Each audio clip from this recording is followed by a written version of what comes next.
Et bonjour à tous, c'est Arthur de la chaîne CryptoRobot, j'espère que vous allez bien. Et aujourd'hui on se retrouve pour une vidéo assez exclusive, même très exclusive. On va tout simplement vous présenter aujourd'hui un code qui va vous permettre d'acheter sur la BSC, sur PancakeSwap plus précisément, d'acheter vos tokens sans passer par l'interface graphique de MetaMask, ce qui va vous permettre de gagner énormément de temps à l'achat, parce que vous n'allez pas avoir à charger l'interface graphique de MetaMask, qui prend du temps des fois. 2, vous n'allez pas avoir besoin de confirmer vos transactions à la main, ce qui prend du temps, ce sera fait automatiquement. Et 3, vous n'allez pas avoir besoin de réévaluer vos gaz pour essayer de passer le premier après que la transaction soit passée ou pendant que vous la faites. Ce qui fait perdre encore plus de temps. Tout ça sera fait automatiquement dans ce code. La seule chose que vous allez devoir faire, c'est copier-coller l'adresse du token à acheter dans l'invite de commande, entrer, et ça se fera extrêmement bien. La vidéo, comme je vous l'ai dit, est assez exclusive. Sur YouTube, il n'y a pas forcément de contenu pour ce genre de code qui, je trouve, est vraiment utile. Et de toute façon, c'est notre credo avec Tristan, c'est de vous apporter en open source des codes qui peuvent vous servir pour faire du trading, pour voilà, acheter des tokens, pour après plus tard de l'arbitrage, du flash loan, des choses comme ça qui peuvent vraiment vous aider. On veut vraiment partager un peu ce qu'on sait faire et ce qu'on peut faire avec vous. Donc c'est du travail et c'est pour nous remercier, du moins pour nous encourager à continuer. Je vous invite à mettre un like, à vous abonner si ce n'est pas déjà fait, ce serait ballot de louper les prochaines vidéos, et surtout de partager cette vidéo à votre entourage, à votre famille, ceux qui sont dans la crypto, ça peut honnêtement beaucoup les aider, surtout s'ils sont sur ce genre d'activité, on va dire, ça peut améliorer leur performance. J'en suis sûr. Dans cette vidéo, on va tout simplement regarder un peu le code, l'expliquer un petit peu. L'objectif, c'est pas forcément d'expliquer ligne par ligne comment ça marche, mais les grandes idées, on va faire un test. Et aussi, parler des améliorations possibles du code et quand même faire attention, parce que ça reste dangereux des activités sous-jacentes à ce genre de code. Donc on va tout de suite commencer avec une explication de ce petit snipe.js. Donc ce n'est pas un snipe.py, c'est un snipe.js, JS qui veut tout simplement dire JavaScript. Donc on a l'habitude de coder en Python sur la chaîne CryptoRobot, c'est plutôt pratique pour des bots de trading. Mais pour ce genre d'applications qui vont effectuer des opérations sur tout simplement des protocoles de la DeFi, des blockchains, donc directement sur les contrats, on va devoir avoir besoin du JavaScript, c'est obligatoire. Et c'est pour ça qu'on est dessus, donc voilà, c'est un peu différent. Je vous invite à un peu regarder à quoi ça ressemble le JavaScript pour un peu mieux comprendre ce code. Mais quand on va quand on va vous partager des programmes sur les blockchains, donc ça peut être de l'arbitrage, du flash loan, de l'achat de tokens, ce sera forcément du JavaScript. Donc on va commencer très rapidement. Donc Ethers, on en a parlé dans la vidéo introduction au Web3. Ethers, c'est tout simplement le package qui va nous permettre d'interagir avec les protocoles de la blockchain. Prompt, c'est aussi un package. Secret, ça va nous permettre de créer, du moins de retrouver des dossiers secret.json. À quoi va nous servir ces secret.json, vous allez me dire? C'est tout simplement pour stocker vos clés privées et vos clés publiques. Vous pouvez très bien mettre en string ici, donc entre guillemets, votre clé privée et votre clé publique. Vous pouvez très bien, ça marchera très très bien. Le problème, c'est si vous avez une question, si vous avez un bug, si vous voulez des questions, des réponses, vous voyez sur notre Discord CryptoRobot, on répond à toutes vos questions. Et dessus, vous pouvez faire un screenshot de votre écran, nous envoyer l'erreur. Et le problème, c'est si vous mettez vos clés privées, clés publiques ici, on peut les voir. De même, si vous envoyez votre fichier à un ami, le problème, c'est que vous pouvez avoir vos clés privées, clés publiques, vous avez oublié de les enlever. Et bon, ça, c'est un peu embêtant. Donc, pour éviter ce problème, on va stocker nos clés privées et clés publiques sur un dossier secret.json qui pourra être utilisé par tous les fichiers dans le même dossier. Bien évidemment, il faut qu'ils soient dans le même dossier. Donc, ça s'écrit comme ça, secret, hop, et je vais vous montrer un peu comment ça s'écrit à l'intérieur. Je vous en ai préparé un, secret 1.json. Donc, entre ça, je ne sais plus comment ça s'appelle, on a private key, public key, et entre les guillemets, vous mettez tout simplement vos clés. Vous n'oubliez pas de faire un CTRL-S, et comme je vous l'ai dit, de l'enregistrer dans le même dossier que votre snipe.js pour que ça marche. Donc ça, c'est les petites choses à changer. Après, on a l'amount to swap. Donc ici, c'est en BNB, 0,01 BNB, ce sera pour le test. Les gaz sont de 12. Sur la BSC, 12, c'est pas trop mal pour que ça passe. Si vous voulez vraiment charger, vous voulez vraiment passer, mais ce sera un peu plus cher, il faudra mettre potentiellement 20 s'il y a du monde. Le slippage, pour ce bot, on s'en fout. En fait, le slippage n'est pas important. Le plus important, c'est le gaz. Tant que vous avez le gaz, ça passera. En fait, le slippage, c'est pas très très grave. Après, ça, c'est la partie qui est pas forcément modifiable. Elle est modifiable, mais pour vous, vous n'avez pas besoin de la changer si vous voulez rester sur la BSC. Donc, on a l'adresse du BNB, l'adresse de PancakeSwap. Ici, on a le gaz limite. Pourquoi 2 millions? Parce que comme ça, vous êtes plutôt safe. On avait testé 800 000 un jour, je crois, et 800 000, et on a vu un problème, c'était pas assez. Donc 2 millions, c'est très très bien. On a le provider. Le provider, si vous avez bien vu, c'est quand vous ajoutez votre réseau Binance à MetaMask. C'est celui-là. Hop. Donc on a le provider. Et enfin, on a toute la partie qui va faire la transaction tout simplement. Avec le calcul de ce que vous avez, les gaz. Et après, on va swap nos BNB pour le token. On va récupérer le hash de la transaction. Pourquoi? Parce qu'on va tout simplement l'afficher dans l'invite de commande, et l'afficher, on va pouvoir la récupérer et analyser le trade potentiellement sur BSC Scan. Bon, on a un code qui est plutôt joli, mais en tant que tel, on peut pas faire grand-chose. On peut pas faire grand-chose parce qu'on va devoir télécharger des packages et on va devoir télécharger quelques trucs. La première chose à télécharger, c'est tout simplement ce logiciel. Si vous l'avez pas, c'est Visual Code. Visual Code, c'est super pratique. Si vous l'avez mais qu'il n'est pas bien setup, limite désinstallez-le, réinstallez-le. Quand vous l'installez, sélectionnez bien le petit bouton Pass, P-A-T-H. Sélectionnez, ça il le faut. C'est plutôt pratique. Donc déjà vous avez Visual Code. Deuxième chose à télécharger qui est juste pour ce code, c'est Node. Donc Node, c'est ici. Ça va permettre de run votre code. Donc node.js, node.js.org. Et vous téléchargez la version la plus adaptée à votre ordinateur. Ici, je parle de Windows. Apple, je suis pas forcément sûr de comment ça marche, mais pour Windows, c'est comme ça. Donc ça va dépendre. Donc 64, vous prenez Node. Pendant ce temps-là, vous fermez votre Visual Code. Vous avez Node, vous le lancez, vous faites le téléchargement. Vous relancez votre Visual Code et là, on va devoir télécharger les packages. Donc on a installé Node. Hop, on va devoir télécharger Ethers et PromptSync. Pour ce faire, on va devoir run un terminal, donc terminal, new terminal, ça va vous afficher un petit terminal ici, avec ici l'adresse de votre fichier, et on va tout simplement copier, comme je vous ai donné là, vous pouvez même copier, hop, pas CTRL-X, vous pouvez même copier, et sur Visual Code, sur le terminal, pour coller, c'est tout simplement un clic droit. Donc vous faites npm install ethers, entrée, npm install prompt-sync, et là, entrée, encore une fois.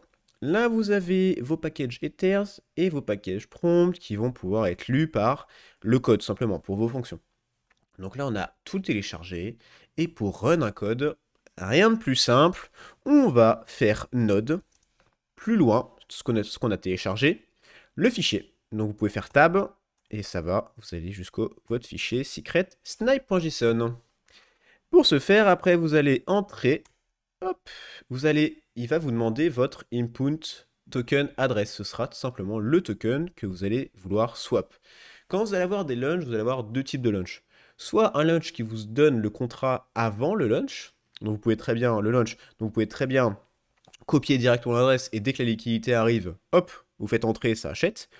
Ou des tokens où il lâche le contrat au moment où la liquidité arrive. Donc là, c'est aussi de la rapidité, CTRL-C, et après, clic droit, entrée. Grosso modo, c'est ça le principe. Donc on va faire un petit test. On a sur le portefeuille un tout petit peu de BNB et 0 PancakeSwap. Le cake. Donc on va essayer d'acheter des cakes. On voit bien qu'on en a 0. Qu'est-ce qu'il faut faire? Il faut aller récupérer l'adresse du cake. Donc ici, on va aller sur CoinGecko par exemple, on copie l'adresse du cake pour pouvoir la copier-coller dans la suite de commande. Et après, hop, on retourne, hop, c'est pas ça. On retourne sur notre petite commande, on va faire clic droit. Ici, c'est l'adresse de PancakeSwap. On vérifie qu'on avait bien fait nos petites choses, donc on va swap 0,01, on a mis 12 de Gwei, il n'y a pas forcément besoin de mettre plus pour acheter du cake, le slippage 0, on n'en a rien à faire. Et donc là, tout simplement entrer. Ici, ça va brouter un petit peu, et voilà, vos BNB sont swap pour les tokens, et dès qu'on va avoir le hash de la transaction, ils vont nous l'afficher juste ici, vous allez pouvoir le copier-coller, et faire à peu près tout ce que vous voulez d'intéressant avec. Ici, on a notre transaction hash, et voilà. Là, on a acheté les tokens, est-ce que vous me croyez, est-ce que vous me croyez pas? Ah, c'est la question, on va aller directement. Donc vous n'avez pas eu de message de PancakeSwap comme quoi la transaction a été confirmée sur votre browser. Et là, on va sur PancakeSwap. Et là, hop, on a bien acheté des cakes. On peut même aller sur PooCoin si vous voulez. On peut refresh. Normalement, ça devrait... Hop. Hop. Loan new token. Restore hidden. On va essayer de rajouter... On va mettre le PancakeSwap, le cake. Et on voit bien qu'on en a un tout petit peu. Donc ça, voilà. Ça marche, c'est assez rapide. Vous pouvez aussi très bien vous amuser à aller regarder un peu comment vous l'avez acheté. Vous allez sur Single Block. Et sur Single Block, ça va vous montrer vos blocs. Ça met un peu de temps à s'actualiser honnêtement sur PooCoin, sur ABSC. Mais vous attendez un petit peu et si vous avez un launch de token, si vous mettez Single Block, vous allez pouvoir voir à quel bloc vous achetez. L'objectif, c'est d'acheter au bloc de 3. Avec ce code, vous pouvez très bien acheter sur le bloc de 3, ce qui va vous permettre d'acheter très tôt. Bon, là vous avez le token, vous avez le bot, excusez-moi, et ben qu'est-ce qu'on va pouvoir en faire? On va pouvoir acheter des projets au lancement. Il faut faire attention, on a quand même deux types de projets. On a des projets sérieux, on a des projets même sérieux, mais il n'y a pas grand-chose derrière, et il y a des scams. Et les scams, vous allez rentrer dedans, le problème c'est que vous n'allez pas pouvoir approve. Et si vous ne pouvez pas approve, vous ne pouvez pas vendre. Donc en fait, vous avez perdu l'entièreté de votre investissement dès que vous avez cliqué sur le bouton achat. C'est le problème. Et c'est aussi le problème quand vous avez des lancements où on ne vous donne pas le token avant pour pouvoir checker le contrat. L'adresse du contrat plutôt.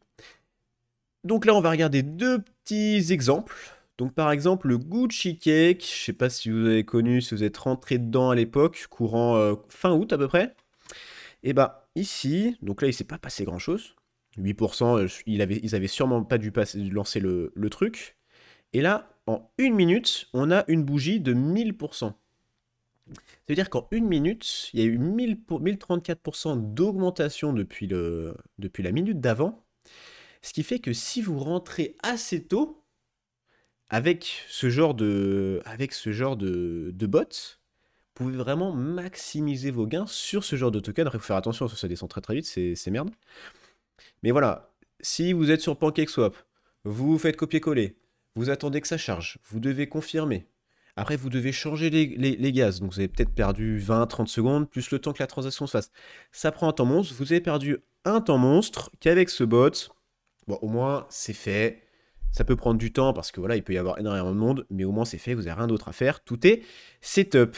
D'un autre côté, ça vous permet aussi d'acheter très rapidement des scams, voilà. Si vous rentrez par exemple sur ce genre de bêtises, vous rentrez dedans, vous achetez très vite, mais en fait, comme vous n'avez pas eu le contrat avant, et ben c'est un scam, hop, la liquidité se fait enlever par le propriétaire et vous avez perdu tout votre investissement. Donc bon, ce que je veux et ce qu'on veut avec Tristan, c'est que vous ayez les meilleures armes pour vous défendre dans la crypto, dans le monde de la crypto. Ça reste, ce genre de technique, ça reste extrêmement risqué, il y a énormément de rugs, énormément de scams. Donc il faut savoir un peu se renseigner ici et là. Mais voilà, ceux qui sont vraiment motivés pour faire ce genre de bêtises, on a envie de vous donner les meilleures armes pour vous en sortir le plus possible. Donc vous avez remarqué, ici c'est que l'achat. Il n'y a pas forcément la vente ou l'approve. Ce sera potentiellement pour une prochaine vidéo si vous la voulez vraiment. Mais on voulait aussi avec Tristan vous donner la base du code sur la BSC. Et après, si vous êtes vraiment motivé, et c'est là où on a des axes d'amélioration, si vous pouvez très bien traduire ce code pour Avalanche, pour Phantom, pour plein d'autres blockchains. Par exemple, Avax, vous prenez ce code-là, qu'est-ce que vous faites? Vous allez devoir changer les adresses ici, vous allez devoir changer le provider, et vous allez devoir changer les fonctions parce que c'est pas le même nom. Avax se sont fait chier à changer, à mettre des fonctions juste pour eux. Donc par exemple, c'est pas très dur. Le code reste foncièrement la même chose. Ce qu'il va falloir faire, c'est changer les fonctions. C'est un peu relou, mais en vrai, ça prend, si vous avez des fonctions sur les yeux, ça prend 10-15 minutes. Donc voilà, pour Phantom, c'est à peu près la même chose. Vous pouvez aussi rajouter une fonction sell et approuver sell plutôt. Donc vous pouvez très bien rentrer en input un pourcentage de montant de token que vous voulez vendre, par exemple si vous voulez sortir en DCA par exemple. Voilà, ça c'est un axe d'amélioration. Une amélioration du futur, c'est si on a un projet avec l'adresse du contrat, rentrer l'adresse du contrat et avoir un bot qui scanne la liquidité de ce contrat. Dès que la liquidité arrive, hop, il achète, le mieux dans le même bloc que la liquidité, pour vraiment acheter au meilleur moment. Mais là, le problème, c'est qu'il faut le contrat avant, sinon ça ne marche pas, sinon vous allez acheter potentiellement de l'AD. Ça, pour parler de ce scan où on rentre à la liquidité, on vous fera sûrement une vidéo sur ce projet-là, sur ce code-là, ça arrivera un peu plus tard, si on doit le finir, le perfectionner, tout simplement, mais c'est un axe d'amélioration pour ce petit bot qui est une base très très solide et vous pouvez, j'en suis sûr, vous amuser énormément avec. Donc comme je vous ai dit au tout début aussi, c'est la première vidéo, le premier code qui va interagir avec les protocoles de la DeFi. Donc on va, j'espère bientôt vous présenter un code sur l'arbitrage. On a aussi prévu des flash loans.